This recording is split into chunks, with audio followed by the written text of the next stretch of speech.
দর্শক, গুলিস্তানের 0 পয়েন্ট থেকে এই মুহূর্তে আপনাদের সাথে যুক্ত আছি। জামাত ইসলামের যে যুগপৎ আন্দোলন, সেই যুগপৎ আন্দোলন হিসেবে 5 দফা দাবিতে এই মুহূর্তে বিক্ষোভ মিছিল করছে বাংলাদেশ জামাত ইসলামী।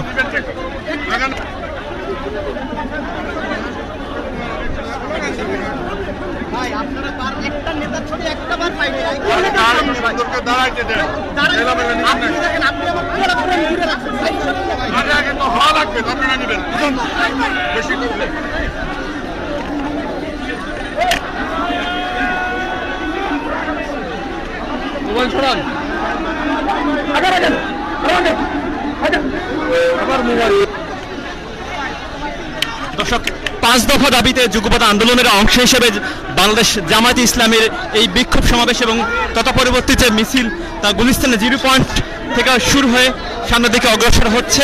5 দফা দাবির ভিতরে জুলাই ঘোষণা এবং জুলাই ঘোষণা যে কার্যকর সেটি তার ভিতরে অন্তর্ভুক্ত রয়েছে।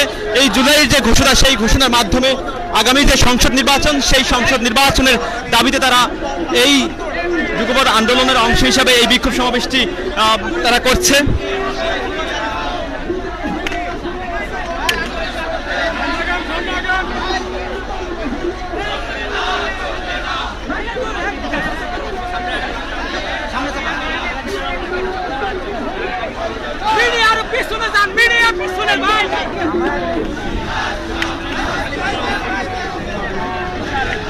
দর্শক, আপনাদেরকে জানিয়ে রাখি, জুলাই যে ঘোষণা হয়েছে সেই জুলাই ঘোষণার বাস্তবায়ন এবং জুলাই ঘোষণার বাস্তবায়ন উপলক্ষে প্রত্যেক দল ঐকমত্যে পৌঁছলেও কিন্তু জুলাই ঘোষণা যে কার্যকর, সেই কার্যকরের বিষয়ে কিন্তু প্রত্যেকটি দল এখনো ঐকমত্যে পৌঁছতে পারেনি।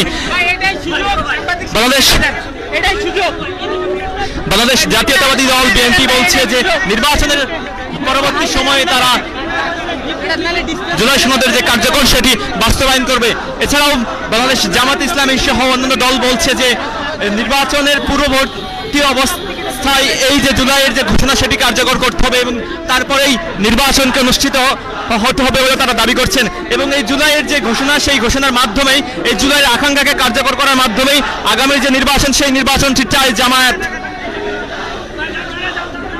দর্শক, আপনাদেরকে আরো জানিয়ে রাখি যে আগামীকাল প্রত্যেকটি বিভাগীয় শহরে এই জামায়াতের যে পিয়ার পদ্ধতি নির্বাচন এবং জুলাইয়ের ঘোষণা বাস্তবায়নের মাধ্যমে নির্বাচন, তার অংশ হিসাবে বিক্ষোভ সমাবেশ অনুষ্ঠিত হবে এবং আগামী 26 তারিখে প্রত্যেকটি জেলা উপজেলায় জামায়াতের বিক্ষোভ সমাবেশ অনুষ্ঠিত হবে।